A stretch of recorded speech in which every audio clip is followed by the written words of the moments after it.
Le bonus-malus, c'est un coefficient qui fait beaucoup parler de lui chez les automobilistes et chez les assureurs. Et souvent, on a du mal à en expliquer précisément le fonctionnement.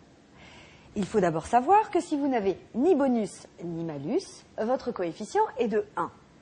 Chaque année, il est recalculé.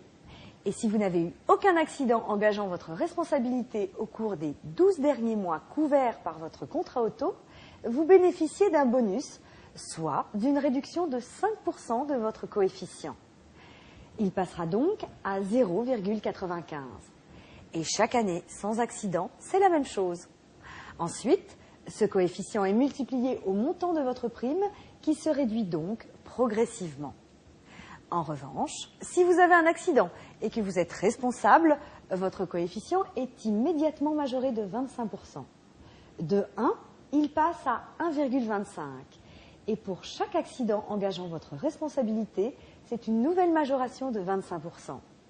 Et si vous n'êtes qu'en partie responsable, alors c'est la moitié, soit 12,5% de majoration. Enfin, si vous appartenez aux automobilistes les plus vigilants, vous pourrez même atteindre le coefficient de 0,5 au bout de 14 ans. Plutôt motivant, non?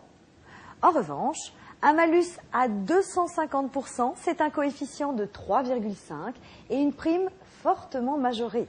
Un moyen efficace de vous pénaliser en cas de mauvaise conduite. Alors, un bon conseil. Optez pour la prudence en toutes circonstances.